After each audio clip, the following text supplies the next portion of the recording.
खबरों में आगे बढ़ेंगे।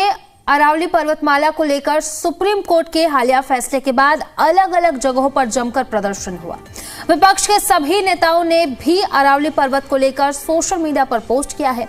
सभी लोग सुप्रीम कोर्ट के उस निर्णय पर कड़ी आपत्ति जता रहे हैं जिसमें 100 मीटर से कम ऊंचाई वाली पहाड़ियों को अरावली क्षेत्र के दायरे से बाहर रखने की बात कही गई है।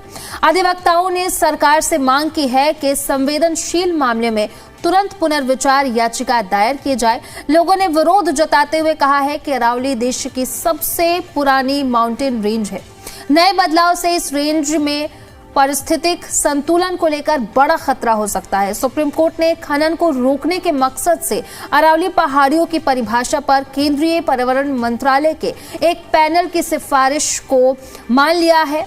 आपको बता दें कि नई परिभाषा में कहा गया है कि कोई भी जमीन का हिस्सा जो स्थानीय ऊंचाई से 100 मीटर या उससे ज्यादा ऊंचाई पर है उसे उसकी ढलानों और आसपास की जमीन के साथ अरावली पहाड़ियों का हिस्सा माना जाएगा। यानी 100 मीटर से ऊंची की जमीन को नहीं माना जाएगा।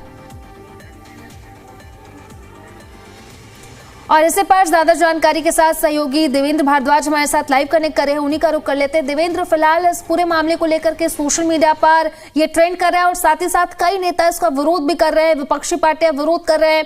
क्या कुछ जानकारी इसको लेकर के फिलहाल? देखिए, बिल्कुल निश्चित तौर पर कहा जा सकता है कि अरावली की हरी भरी वादियों के बीच अब यूं कहें कि ये एक आदेश जो है वो ग्रहण का काम करेगा। और यही कारण है कि क्योंकि ये एक ऐसी अरावली है जो कहीं ना कहीं न केवल जीव जंतु बल्कि इंसानों के लिए भी एक ऐसी जीवन शैली पैदा कर रही है जिससे हम पोल्यूशन से बच रहे हैं, भूजल स्तर बढ़ता रहता है। इसके अलावा राजस्थान के रेगिस्तान से जो उड़ने वाला रेत है उससे बचाव करती है, वहाँ की गर्म हवाओं से बचाव करती है। तो निश्चित तौर पर कहा जा सकता है कि प्रकृति की इस संपदा को कहीं ना कहीं कोर्ट के इस आदेश के बाद जो पर्यावरणविद हैं उनका यही कहना है कि ये पूरी तरह से प्रकृति संपदा को नष्ट करने की सोची समझी साजिश हो सकती है। और इसी को लेकर कोर्ट से भी लगातार ये लोग गुहार कर रहे हैं कि आप समझें इस बात को और इस पर दोबारा से विचार किया जाए। और इस वक्त मेरे साथ मौजूद हैं संजय गुलाटी जी हैं, पर्यावरणविद हैं, लगातार इस लड़ाई को लड़ रहे हैं। कल प्रदर्शन भी किया आपने मंत्री की कोठी के बाहर। सर, किस तरह से देखते हैं कि कोर्ट सुप्रीम ने एक सुप्रीम आदेश तो दे दिया लेकिन कहीं ना कहीं एक ऐसी दीवार तोड़ने का काम करेगा ये आदेश जो लोगों की जीवन शैली ही बदल दे? बिल्कुल सर, ये बहुत ही इनसेंसिटिव डिसीजन मैं कहूँगा सुप्रीम कोर्ट का है, जिनको कि मुझे नहीं मालूम कि सुप्रीम कोर्ट को इस बारे में कितनी नॉलेज, कैसी नॉलेज दी गई है। लेकिन जिस भी कमेटी के सजेशन के ऊपर या राय के ऊपर सुप्रीम कोर्ट ने ये डेफिनेशन नहीं लगाई है अरावली की कि 100 मीटर से ऊपर की पहाड़ियाँ सिर्फ अरावली मानी जाएंगी, उससे नीचे की अरावली नहीं मानी जाएंगी। ये बहुत ही एक डेथ नेल है, ना सिर्फ अरावली के लिए बल्कि पूरी हमारी इस NCR रीजन के लिए, गुड़गांव के लिए, हमारी करंट जनरेशन के लिए, हमारी आने वाली जनरेशन्स के लिए, यहाँ की लाइफ के लिए, फ्लोरा फौना वाइल्ड लाइफ सब के लिए। ये तो बिल्कुल वही बात हो गई सर, जैसे हम बचपन से एक कहानी सुनते आ रहे हैं उस बेवकूफ़ की जो कि जिस टहनी पे बैठा होता था उसी टहनी को काटता रहता था।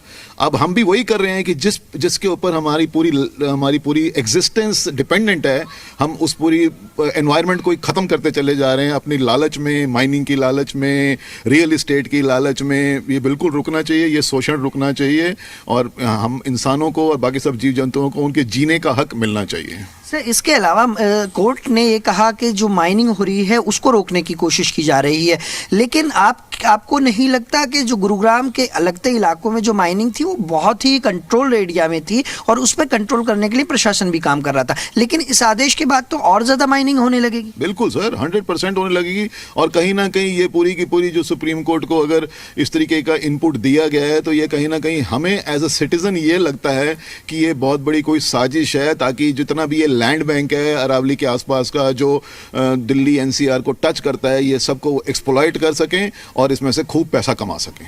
क्या लगता है कि आने वाले दिनों में बहुत बड़ी स्थिति ऐसी उत्पन्न होने वाली है, क्योंकि प्रदर्शन अब सड़कों पर भी नजर आने लगा है, तो आप लोग भी क्या इसको लेकर एक बड़े स्तर पर अब प्रदर्शन या इस बात को लेकर कोर्ट के सामने जाएंगे? जी सर, हमारा तो बिल्कुल, कल जब हम प्रदर्शन कर रहे थे प्रधानमंत्री जी की कोठी के बाहर, तो करीबन सिर्फ 200 लोग के करीब पहुंचे। हमें उम्मीद थी कि कम से कम नहीं तो वहां पे 1500 आदमी इकट्ठा होना चाहिए था।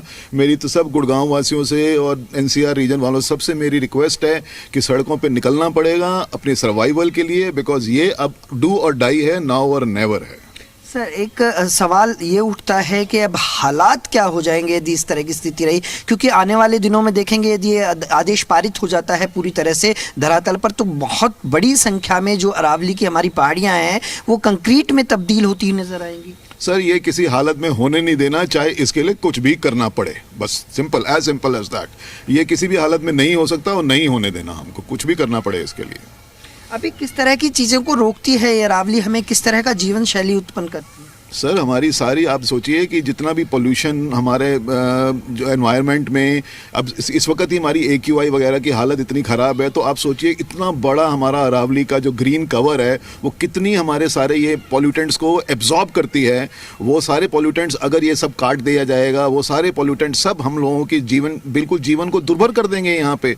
और हमारे पानी, अब कैचमेंट एरिया इतना बड़ा है, हमारे पानी का लेवल गुड़गांव के और लगते हुए NCR रीजन का पानी का लेवल, इसकी वजह से जितना भी थोड़ा बहुत जो रिस्पेक्टेबल मेंटेन्ड है वो इसकी वजह से ही मेंटेन्ड है। अगर ये कैचमेंट एरिया खत्म हो जाएगा अरावली का, तो इसके अंदर कोई, मतलब आप सोचिए कि हमारे पानी की हालत क्या खराब हो जाएगी। अभी भी आधा गुड़गांव मेरे ख्याल में नीचे से पानी को वो करके एक्सट्रैक्ट करके ही सर्वाइव करता है, पाइप का पानी नहीं पहुंचता आधे से ज्यादा गुड़गांव में शायद अभी तक। क्या सर आपको लगता है कि कोर्ट को जो इनपुट्स दिए हैं वो ऐसे इनपुट्स दिए हैं जिस पर दोबारा से विचार होना चाहिए, और यही कारण है कि कोर्ट भी कहीं ना कहीं इस बात को लेकर सुनिश्चित नहीं कर पाए?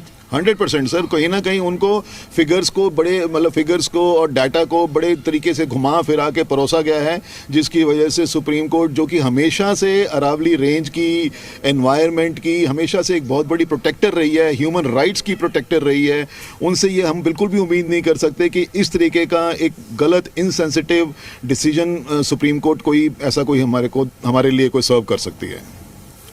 हाँ, देखिए, बिल्कुल लगातार जिस तरह से अरावली को लेकर जो पर्यावरणविद हैं उनका यही कहना है कि जो अरावली की प्रोटेक्शन करता था, कोर्ट हिफाजत करता था, अब वो कहीं ना कहीं उस कोर्ट के आदेश के बाद अब एक बड़ा खतरा यही मंडरा रहा है कि आखिरकार किस तरह से लोग अपना जीवन व्यापन कर पाएंगे, क्योंकि इतना लगातार बढ़ता हुआ प्रदूषण के साथ साथ तमाम ऐसी बातें हैं, क्योंकि वाटर रिसोर्सेज का एक बड़ा माध्यम है अरावली। यही नहीं, अब एक दिल्ली गुरुग्राम के जो लगते इलाके हैं वहाँ प्रदूषण को भी कम करता है, लोगों को हरी भरी वादियों में घूमने का मौका मिलता है, और न केवल लोगों को बल्कि यहाँ इतनी बड़ी संख्या में जीव जंतु भी हैं, तो कहीं ना कहीं उनके ऊपर भी एक बड़ा ग्रहण का काम ये आदेश कर सकता है। और इसी को लेकर बिल्कुल सही कह रहे हैं देवेंद्र आप, क्योंकि पॉल्यूशन एक बहुत बड़ा मुद्दा है दिल्ली में, और जब अरावली की पहाड़ियों को लेकर के ये फैसला लिया जाएगा तो ये और ही ज्यादा खतरनाक हो जाएगा। फिलहाल देखना होगा कि आखिर सुप्रीम कोर्ट का आगे क्या रुख होगा। बहुत बहुत शुक्रिया आपका